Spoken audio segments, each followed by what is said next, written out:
مصطفیٰ کا وہ لاڈلا پیارا، واہ کیا بات ہے۔ مجھے بتائیں آپ، علماء کرام چلے جائیں تو پھر ان کے چپلوں پر آپ پتھر مارتے، ان کی ٹوپیوں کا مذاق اڑاتے، اپنی بوڑھی ماں کے لباس پر مذاق اڑاتے۔ ابھی ایک صاحب نے خدا قسم اپنی ماں کو بیلٹ سے مارا تھا۔ بتائیں آپ مجھے، ہم جلسوں میں کس کی بات کریں؟ آپ مجھے بتائیں۔ الہ آباد میں منصور پارک پر ایک قبر کے اوپر ایک صاحب بیٹھے ہوئے تھے اور وہ تاش کھیل رہے تھے۔ قبر کے اوپر تاش کھیل رہے تھے۔ کسی نے کہا تو قبر کے اوپر بیٹھا ہوا ہے؟ بولے تو کیا ہوا، تیرے باپ کی قبر ہے؟ تو رو کے بولے خدا کی قسم یہ میرے باپ کی نہیں، تیرے باپ کی قبر ہے۔ رب کعبہ کی قسم وہ اس کے اپنے باپ کی قبر تھی جس پر سگا بیٹا بیٹھ کے تاش کھیل رہا تھا۔ دل کے پھپولے جر اٹھے سینے کے داغ سے، اس گھر کو آگ لگ گئی گھر کے چراغ سے۔ دلی ہو ممبئی ہو یار، اپنی شناخت باقی رکھو۔ اتنی بڑی بھیڑ ہے لیکن رسوا ہو گئی، ذلیل ہو گئی۔ تمہارے دروازے پر کوئی زخمی گر گیا تو تم مذہب پوچھنے لگے۔ ٹھیک ہے، ہندوستان کے ہندو مذہب کے لوگوں نے ایک نعرے لگائے ہیں لیکن سب نے نہیں لگائے۔ ایک بات یاد کر لو، یہ نعرے سب ہندو مذہب کے لوگوں کے نہیں ہیں۔ کچھ شرپسند قسم کے لوگ ہیں ہندوستان کے مسلمانوں کی دکانوں سے سامان نہ خریدو، یہ ان کے نعرے ہوں گے۔ لیکن وعدہ کرو آج آپ اس عظیم الشان کانفرنس میں ہم کسی بھی ہندو اور مسلمان غریب دکانوں سے ہمیشہ سامان خریدتے رہیں گے انشاءاللہ۔ دل سے بولے انشاءاللہ۔ تمہارے دروازے پر کوئی زخمی ہو تو اس کا علاج کرو، تم مسلمان ہو۔ تمہارے دروازے پر اگر کتا زخمی ہو تو اس کا علاج کرو، کتا بھی زخمی ہو۔ معلوم ہے آپ کو، فرماتے ہیں صوفی سلطان میاں شاہ صاحب قبلہ، جس دروازے پر کتے بھوکے سوتے ہیں ان کی تیسری نسلیں بھوکی سوئیں گی۔ فرماتے جس کے دروازے پر فقیروں کی صدائیں اندر نہ جانے پائیں ان کی گھر کی جو بچیاں ہیں نا، بچے ہمیشہ بیمار رہتے ہیں۔ آپ کو نہیں پتا ان جانوروں کے بارے میں؟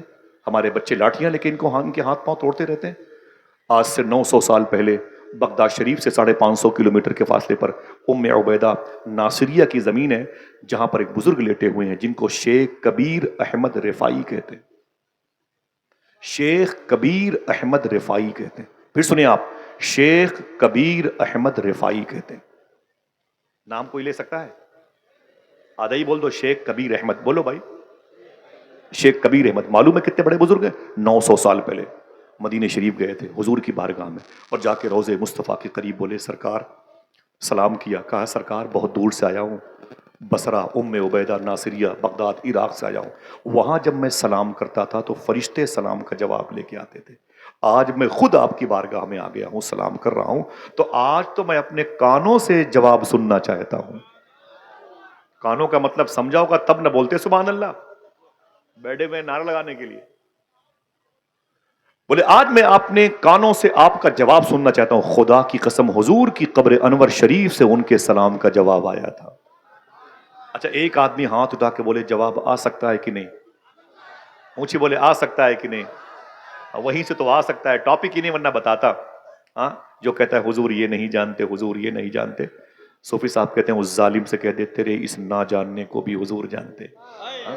میرا ابھی ٹاپک نہیں ہے، میں تھوڑی سی بات کر کے اسلام کی، کیونکہ ایک اختلاف ہے، خلفشار ہے، انتشار ہے، لوگ بے چین ہیں، اس لیے میں نے یہ بات کی، ورنہ بہت ساری گفتگو ہو سکتی تھی۔ جن کو اتنے علماء کرام کی دعائیں مل جائیں اس کے لیے کیا مطلب ہے، سمجھے نا جی حضور چچا بیٹھ جائیں، بہت بہت شکریہ، جواب دے دیں احترام میں، بہت بہت شکریہ، اللہ سلامت رکھے۔ سنیں آپ، سنیں بڑی پیاری بات ہے، آقا کریم صلی اللہ علیہ وسلم کی بارگاہ میں گئے اور جیسے ہی سلام کیے حضور کی قبر انور شریف سے جواب آیا۔ آ سکتا ہے کہ نہیں؟ جس کا عقیدہ ہے اونچی بولے آ سکتا ہے کہ نہیں؟ آ سکتا، جواب آیا۔ پھر کیا کہا؟ لالچ بڑھ گئی، بولے سرکار جواب تو سن لیا ہے۔ دیکھنا کتنے لوگ سبحان اللہ کہتے ہیں، سرکار جواب تو سن لیا ہے، اب اپنا ہاتھ نکالے آپ سے مصافحہ بھی کرنا چاہتا ہے۔ اللہ، 600 سال پہلے حضور کی ڈیتھ مبارک، انتقال، دیہانت، حضور کا انتقال ہو چکا تھا ظاہری طور پر۔ وہاں جا کے بولتے ہیں سرکار اپنے مبارک ہاتھوں کو نکالے، میں آپ کے ہاتھوں کو چومنا بھی چاہتا ہوں، خدا کی قسم۔ پوچھو مشائخ سے، قبر رسول پھٹ گئی، حضور کے دونوں ہاتھ باہر آ گئے۔ آ سکتے ہیں کہ نہیں؟ جس کا عقیدہ اونچی بولے، حضور کے دونوں دستہائے نور باہر آئے۔ شیخ کبیر احمد رفاعی کہتے ہیں میں نے حضور کے مبارک ہاتھوں کو چوما۔ سبحان اللہ۔ اب میرا ٹاپک یہ نہیں، ورنہ میں آپ کو بصرہ ہی میں رکھتا، میں نے کئی مرتبہ ان کی مزار شریف پر حاضری دی ہے، لمبا سفر ہوتا ہے بغداد شریف سے، 25 گھنٹے لگتے ہیں آنے جانے میں، بسوں پہ بڑی بڑی زیارت گاہیں ہیں. وہیں پر تو ان علماء کے دلوں کے میں چراغ جلانے والے امام ابن سیرین آرام کر رہے ہیں. وہیں پر تو خواجہ حسن بصری مولا علی کے لاڈلے آرام کر رہے ہیں. یہ وہ بزرگ ہیں جنہوں نے حضور کی بیوی امی سلمہ کا دودھ پیا ہے. سبحان اللہ. یہ خواجہ حبیب اجمی کے پیر کامل ہیں، داؤد تائی کے دادا ہیں. اگر دل گئے تو سبحان اللہ بولو. سرکار معروف کرخی کے پردادا ہیں، حضور غوث اعظم کے پردادا کے پردادا کے دادا ہیں. سمجھے؟ یہ وہیں پر لیٹے. 10 سال تک مدینے میں حضور کے گھر کی سبزیاں لانے والے انس بن مالک وہیں لیٹے ہوئے ہیں، طلحہ بن عبید وہیں لیٹے ہوئے ہیں، زبیر بن عوام وہیں لیٹے ہوئے ہیں، عتبہ بن غزوان وہیں لیٹے ہیں. کون ہے؟ عتبہ بن غزوان. یہ حضور کے صحابی ہیں. عتبہ بن غزوان.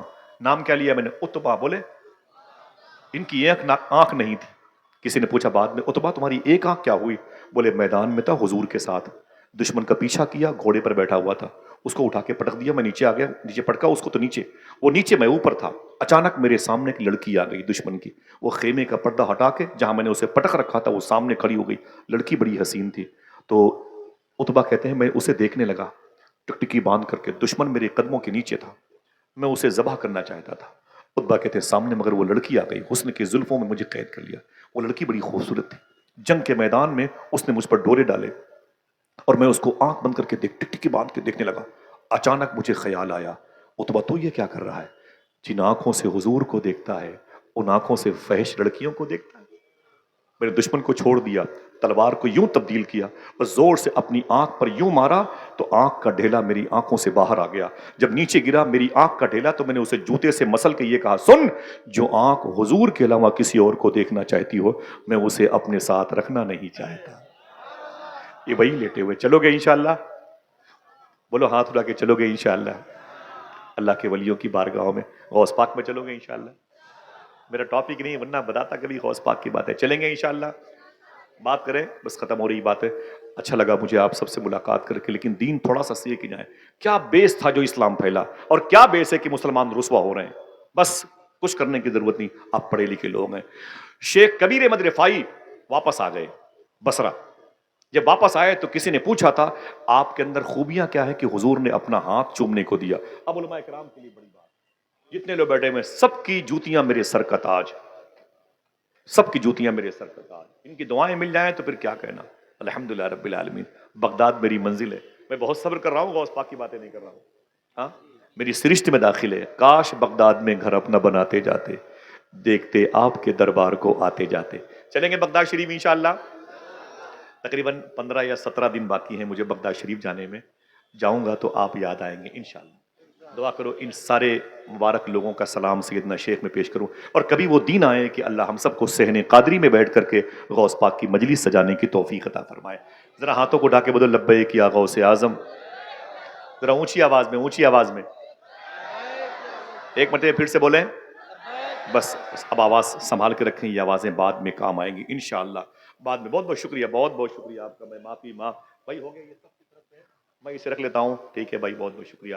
آپ میری بات کو سن لیں، یہ سب سے بڑا نذرانہ ہے. میں کہنا کیا چاہتا تھا، شیخ کبیر احمد رفاعی سے کسی نے پوچھا کتنی نمازیں پڑھتے ہو، راتوں کو تنہائیوں میں درود پڑھتے ہو، کتنی بیداری شب بیداری کرتے ہو، کتنی غربہ نوازی آپ کے اندر پائی جاتی ہے، کیا بات ہے کہ آپ کو حضور نے اپنا ہاتھ چومنے کے لیے دیا. صاحب بھائی بہت بڑی بات ہے.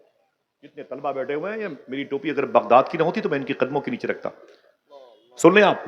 بولے کیا کرتے ہو شیخ کبیر احمد رفاعی؟ آپ کہ مدینہ شریف میں اللہ کے رسول نے آپ کو اپنا ہاتھ چومنے کے لیے دیا.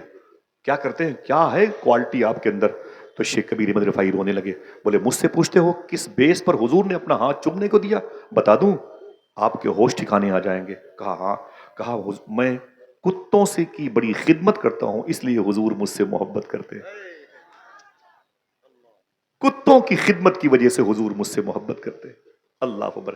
جس کے دل میں جانوروں کی محبت ہے وہ دست مصطفیٰ کے بوسہ دینے میں کامیاب ہو گیا. اگر ہمارے دلوں میں ہمارے بھائیوں کی محبت ہوگی، ہمارے پڑوسیوں کی محبت ہوگی، بولے یار سبحان اللہ، ان علماء کی محبت ہوگی، ان طلباء کی محبت ہوگی، کسی بھوکے کسی پیاسے کی محبت ہوگی، تو کیا ہم ترقی نہیں کریں گے؟ بولو بھائی، ترقی نہیں کریں گے؟ آخری باتیں ختم. انشاءاللہ وعدہ کرو اس اسلام کو اپنے گھر لے کے جاؤ گے. وہ اسلام جو غریب نواز والا تھا جو ہمارے پاس ہے نا، وہ ہم نے اپنا خود بنا کے رکھا ہے. کوئی بھوکا ہے تو اس کے سامنے کھاؤ، کوئی پیاسا ہے تو اس کے سامنے پیو، کوئی ننگا ہے تو اس کے سامنے برانڈڈ کپڑے پہن کے کھڑے ہو جاؤ تاکہ اس کو ذلیل کرو، اس کو رسوا کرو. اس کا کوئی تعلق اسلام سے نہیں، میں معافی چاہتا ہوں. کسی کا دھرم پوچھ کر کے اسے روٹیاں دو. کوئی زخمی ہے غیر مسلم ہندو مذہب کا آپ کے دروازے پر چیخ رہا ہے، اسے روٹیاں مت دو. یہ کس نے کہہ دیا آپ کو؟ اسلام کیا کہتا ہے؟ ان الدین عند اللہ الاسلام. پھیلا کیسے اسلام؟ بس یہ آخری جملہ ہے، ہاتھ اٹھا کے وعدہ کریں انشاءاللہ اس پر عمل کریں گے. آیا کیسے اسلام؟ پھیلا کیسے اسلام؟ بڑھا کیسے اسلام؟ مضبوط کیسے ہوا اسلام؟ اور آج ہم ہی اس کے ماننے والے ہیں، ہم ہی راندے درگاہ ہو گئے. اسی مالابار کی زمین پر کیرلا کے علاقے میں آج سے تقریباً 1400 سال پہلے اسلام آیا تھا. یہ 2 منٹ کی بات ہے، کر دوں؟ اجازت ہے؟ بس بھائی میں اپنے میرے بھائی کی نظامت ہے اور علاقے کے علماء کرام تشریف فرمائے. بس میری دعا ہے کہ اللہ سب کو چھوٹی سی تنخواہوں میں خوب برکتیں عطا فرمائے. ٹھیک ہے، آخری جملہ اجازت ہے؟ ذرا پھر سے بولیں اجازت ہے؟ باتوں کو سنیں گے انشاءاللہ. یہ مالابار کی زمین تھی، مسلمانوں کا چھوٹا سا قافلہ مدینہ شریف کے قریب سے حجاز شریف سے آیا تھا اور آنے کے بعد وہ جیسے ہی ساحل سمندر سے نکل کر کے باہر آئے، سمندر کی لہروں سے آگے بڑھے، کنارے کے پانی سے وضو کیا اور مصلے بچھائے اور اذان دے کے نماز شروع کر دی. ہندو مذہب کے لوگ جمع ہو گئے. بولے آپ لوگ کون ہیں؟ بولے ہم مسلمان ہیں. یہ کیا ہے؟ بولے ایک مذہب ہے، قرآن کو فالو کرتے ہیں، اللہ کے رسول کو فالو کرتے ہیں. اچھا ٹھیک ہے، کہاں سے؟ بولے عرب شریف سے آئے ہیں. کیا کرنے؟ بزنس کرنے. یہ 1400 سال پہلے کی بات ہے. مالابار یہ کیرلا کا علاقہ ہے. بولے کیا کرنے؟ بولے بزنس کرنے. بزنس میں کیا سامان لے کے آئے ہو؟ جوتے چپل کیا ہے بھائی، کیا ہے؟ تو بولے میں کپڑے لے کے آیا ہوں عرب شریف سے. بولے اچھا، یہ کپڑے کتنی قیمت رکھتے ہیں؟ تو بولے کہ ہر گٹھر میں ایک سیمپل کے طور پر کپڑا ایک پیس باہر ہے، اس پہ قیمت لکھی ہوئی ہے. یہ ٹیری کاٹ، یہ پولسٹر، یہ کاٹن کا ہے، یہ جارجٹ کا ہے، یہ مخمل کا ہے، وغیرہ وغیرہ. یہ ٹھنڈا ہے، یہ گرم ہے. تو ہر گٹھر پہ اس کی قیمت سیمپل پہ لکھی ہوئی تھی. ایک گٹھر جو بڑا قیمتی سیمپل لیے ہوئے چمک رہا تھا، اس کے پاس ہندو بھائی گئے. بولے کہ یہ کیا ہے بھائی؟ بولے اس کے اندر بھی کپڑا ہے. بولے کون سا؟ بولے مخمل کا کپڑا ہے. بولے اس کی قیمت؟ بولے یہ سب سے سستا کپڑا ہے. یہی ہے کہانی کا دار و مدار. بولے یہ کپڑا سب سے سستا ہے جو اس کے اندر ہے سید بھائی، سب سے سستا کپڑا ہے. تو ہندو مذہب کے لوگوں نے کہا مخمل کا ہے؟ بولے ہاں. بولے ریئل ہے؟ بولے ہاں. بالکل اوریجنل بولتے ہو؟ بولے ہاں بالکل ریئل ہے، اس کے اندر مخمل کپڑا دھوکہ تھوڑی دیں گے. تو بولے کہ ہمارے ملک ہندوستان میں یہ کپڑا بہت مہنگا بکتا ہے، یہ کپڑا بہت مہنگا بکتا ہے. اے عرب سے آنے والے مسلمانوں، اسے سب سے سستا کہہ کے کیوں بیچتے ہو؟ تو آنے والوں نے کیا کہا؟ حضور کے شہر سے آنے والوں نے، بات یہ ہے کہ اس پورے گٹھر میں 1 فٹ کپڑا خراب لپٹا ہوا ہے. 1 فٹ کپڑا پورے گٹھر میں خراب لپٹا ہوا ہے. پھر سننا خاموشی سے، کوئی بولے گا نہیں. تو ہندو مذہب کے لوگوں نے کیا کہا؟ عجیب بات ہے یار، کپڑے کا تھان اندر سے خراب ہے؟ بولے ہاں اندر سے ایک بالش سے 1 فٹ خراب ہے. تو ہندو مذہب کے لوگوں نے کیا کہا؟ عجیب بات ہے، اپنے عیب کو چھپا کر مال بیچنا مجھ کو آتا ہے، اپنے عیب کو بتا کر مال بیچنے کی ٹیکنیک تم نے کہاں سے سیکھ لی ہے؟ پھر سے سنو، پھر ریورس کرتا ہوں، سنیے گا، ہنگامہ نہ کیجیے گا.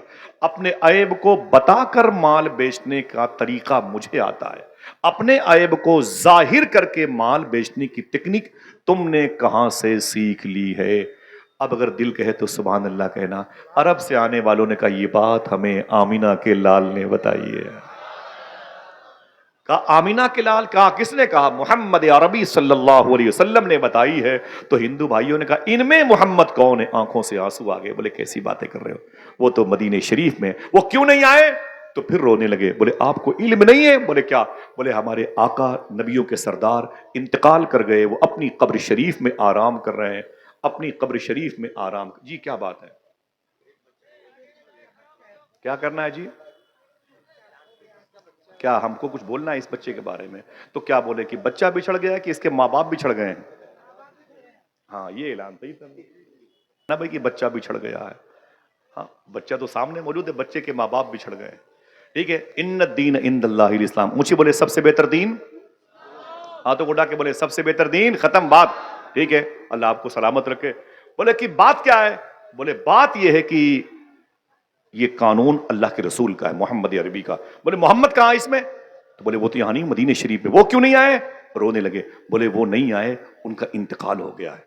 بولے عجیب بات ہے یار، تم کون سے دھرم کے فالوور ہو؟ مسلمانوں سے بولے ہندو بھائی تم کون سے دھرم کے فالوور ہو؟ بولے کیا ہوا؟ بولے جو انسان مر گیا اس کی باتوں کو آج بھی مانتے ہو؟ کیا کہا تھا حضور کے شہر سے آنے والوں نے؟ خدا کی قسم اسے لکھ لو. بولے سنو، ہم نے جس نبی کو نبی مانا ہے وہ انتقال کے بعد بھی اپنی قبر شریف سے ہمیں ویسے ہی دیکھتا ہے جیسے لوگ اپنی ہتھیلی دیکھا کرتے ہیں. تم بولتے ہو مر گئے، انہیں مرا ہوا کہنے والے مر گئے. آج بھی ہم حضور کی نگاہ میں ہیں.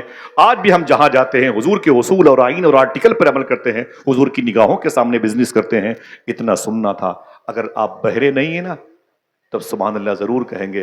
تب ہندو مذہب نے اسی مالابار کے ساحلی علاقے پر سمندر کی لہروں کو گواہ بنا کے بولے سنو اب کپڑے کا تھان بعد میں لوں گا، اسلام پہلے قبول کرنا چاہتا ہوں.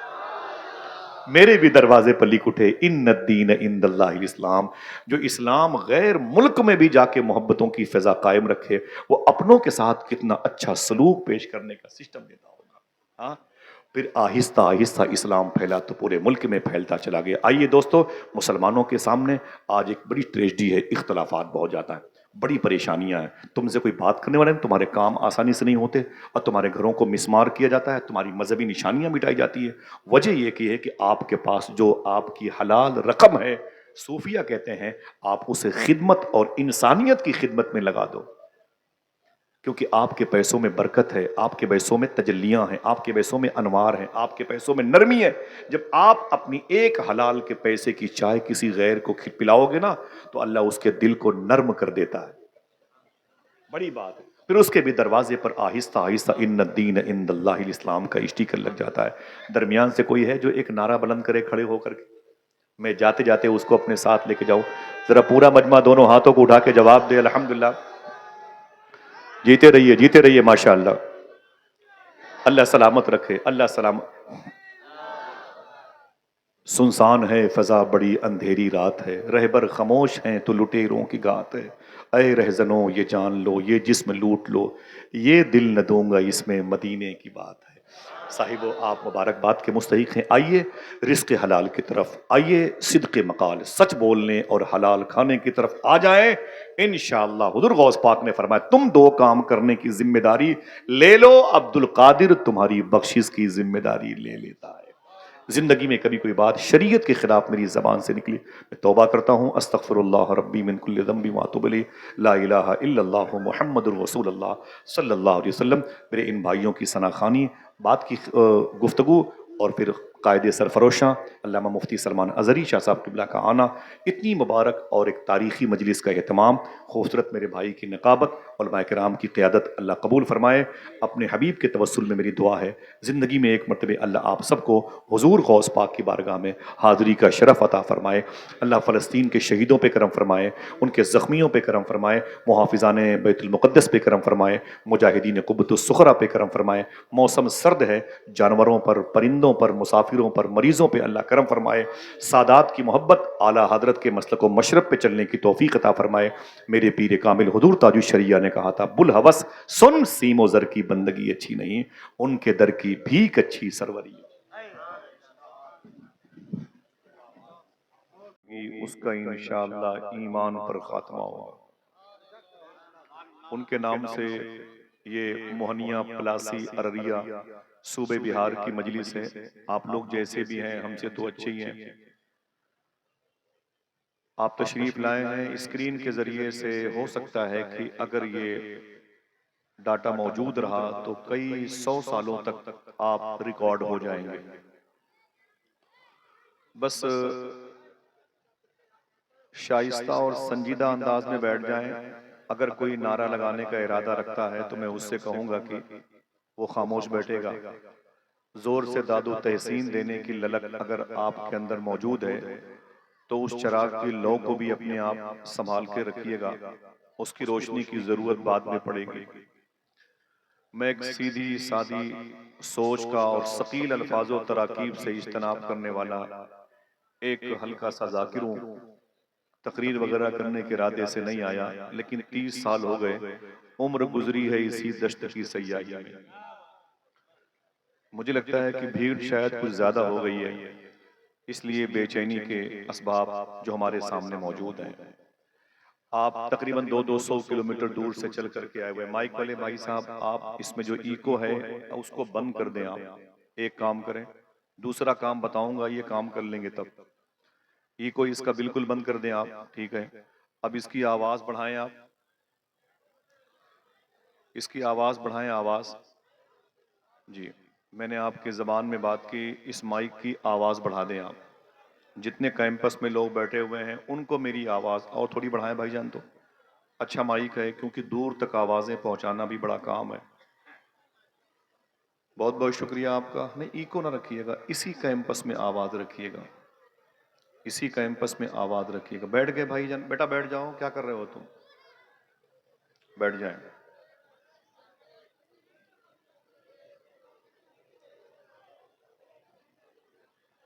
بیٹھے, یہ سب تو چلتا رہتا ہے. ہم لوگ تو اپنے دشمنوں کے بارے میں یہ دعا کرتے ہیں کہ میرے خدا انہیں فردوس میں جگہ دینا جو مر گئے میرا جینا حرام کرتے ہوئے.